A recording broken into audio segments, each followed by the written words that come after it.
রূপপুর গ্রামে বাস করত মিনা রাজুর পরিবার। তারা গ্রামে বিশেষ করে থাকতে অনেক পছন্দ করে। মিনার বাবা বলল, মিনা, তাড়াতাড়ি এদিকে আসো, গরুর দুধ দোয়াতে হবে। ঠিক আছে বাবা, আমি আসতেছি। তুমি গরুর দুধ দোয়াও। আমার নাম মিঠু। আমার নাম মিঠু। মিনা, তুমি গরুকে ঘাস খাওয়াও। মিনার বাবা বলল, হ্যাঁ মিনা, তুমি গরুকে ঘাস খাওয়াও, এদিকে আমি গরুর দুধ দোয়াচ্ছি। ঠিক আছে বাবা, তুমি নিশ্চিন্তে গরুর দুধ দোয়াও, কোনো সমস্যা নেই। আমি গরুকে ঘাস খাওয়াচ্ছি। এভাবে মিনা আর মিনার বাবা গরুটাকে ঘাস খাওয়াইয়ে গরুর দুধ দোয়াচ্ছিল। আর এদিকে অনেকগুলো মাছি এসে গরুটাকে অনেক জ্বালাতন করতেছে, যার কারণে গরুর দুধ দোয়াতে অনেকটা সমস্যা হচ্ছে। তো মিনা এদিকে ঘাস খাওয়াচ্ছে, ওদিকে মাছিগুলোকে তাড়াতে হচ্ছে। মিনা, ভুল করলে চলবে না কিন্তু, তুমি ঠিকমতো গরুকে ঘাস খাওয়াও, না হয় কিন্তু গরুটা লাথি দিবে, বুঝতে পারছো? ঠিক আছে বাবা, তুমি টেনশন করো না। এদিকে তার বাবার গরুর দুধ দোয়ানো শেষ। তারপর মিনা দাঁড়িয়ে দাঁড়িয়ে ভাবতে লাগলো, এখন কি করা যায়। হঠাৎ করে তার মনে হলো যে তার আম্মু বলছিল যে তার জন্য একটি মুরগি ধরার জন্য মুরগি জবাই করে খাওয়াতে হবে। হ্যাঁ হ্যাঁ হ্যাঁ, এই তো মুরগিটাকে ধরতে হবে। তারপর ধরে মুরগিটাকে আমি এখনই মায়ের কাছে নিয়ে যাব। যাক, এই তো ধরা হয়ে গেল।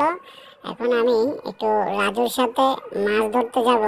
এই তো রাজু যাচ্ছে। রাজু, আমিও যাব তোমার সাথে। ঠিক। তুমি যাবে মিনা? ঠিক আছে, তাহলে চলে আসো আমার সাথে, আমরা একসাথে নদীতে মাছ ধরবো। আমার নাম মিঠু।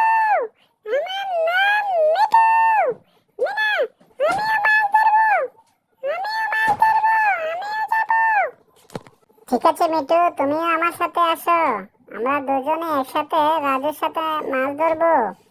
রাজুকে তো দেখতে পাচ্ছি না। রাজু কোথায়? আরে এখানে তো ছিল। নদীটা তো অনেক দূরে মনে হচ্ছে। অনেক দূরে নদীটা। ওই তো দেখা যাচ্ছে। রাজু এখানে মাছ ধরতেছে। আমরা এখানে রাজুর সাথে মাছ ধরবো। মিঠু, তুমি ঢালে দাঁড়াও। মিনা আর রাজু যখন মাছ ধরতেছিল তখন ওই পার থেকে দীপু ডিস্টার্ব করতেছিল। আর এভাবে যতবারই দীপু ঢিল মারতেছিল ততবারই মিঠু এসে ওই ঢিলগুলোকে আবার দীপুর গায়ে নিক্ষেপ করতেছিল। মিনা বলল, দীপু, ভালো হবে না বলে দিচ্ছি। তুমি আমাদের মাছ ধরার দিকে ডিস্টার্ব করতেছো কেন? তোমাকে যদি আমি লাগল পাই, তোমার কিন্তু খবর আছে, বুঝতে পারছো? এভাবে রাজুও বলতে লাগলো, দীপু তুই কিন্তু কাজটা ভালো করতেছিস না, আমি মাছ ধরতেছি, তুই এই ফাঁকে ঢিলগুলো মারতেছস। দীপু বলল, লাদু, তুই মাছ ধরতে পারবি না আমার জন্য, আমি তাহলে মাছ ধরতে দেব না। তাহলে মাছ ধরিস কিভাবে এলে আমি দেখব। তারপর মিনার মাছ ধরা শেষ। আর এদিকে মিনার বাবা বাজারে যাচ্ছিল, তার পিছে পিছে মিনাও দৌড়তে শুরু করলো। বাবা, বাবা, তুমি আমাকেও নিয়ে যাও। আমি তোমার সাথে বাজারে যাব। তোমার সাথে বাজার করব। বাবা, তুমি দাঁড়াও। আমার নাম মিঠু। আমার নাম মিঠু। বাবা দাঁড়াও। বাবা দাঁড়াও। এভাবে তার পিছে পিছে মিনা এবং মিটু দৌড়তে শুরু করলো। তারা দুজনে ডাকতে শুরু করলো। বাবা, তুমি আমাকে নিয়ে যাবে না? আচ্ছা ঠিক আছে, আমি দৌড়াতে দৌড়াতে তোমার পেছনে পেছনে আসতেছি, তুমি থাকো। তারপর একটা সময় মিনা চলে আসলো তার বাবার কাছে। তার বাবা এখানে সবজি বিক্রেতার কাছে এসে সবজি কিনতেছিল। তারপর মিনা তার চয়েস মতো সবজিগুলো কিনলো। কিনে তারপর বাবা মেয়ে সাইকেলে চড়ে বাড়িতে রওনা দিল। আর এদিকেও অনেক ঝড় তুফান শুরু হয়ে গেল।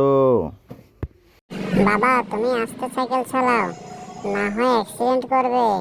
অনেক জট্টগান হচ্ছে মনে হচ্ছে। না মিনা, কিচ্ছু হবে না, তুমি নিশ্টেনশনে সাইকেল ধরে বসো। আমি আস্তে আস্তে সাইকেল চালাচ্ছি, আর যেভাবে চালাচ্ছি সেটা স্পিড হলেও তুমি টেনশন করো না, আমি কন্ট্রোলের মধ্যেই সাইকেল চালাবো, ঠিক আছে? ঠিক আছে বাবা, তাহলে তুমি ঠিকমতো সাইকেলটা চালাও। আমার নাম মিঠু, আমার নাম মিঠু, সাইকেল চালাও আস্তে ধীরে। তারপর মিনা আর মিনার বাবা চলে আসলো বাড়িতে। আর এদিকে মিনার মায়ের কাছে মিনা যখন চলে আসলো, তখন মিনার বাবা আর মিনার দাদি এসে মিনার মাকে যে পুষ্টিকর খাবারগুলো এনে দিল।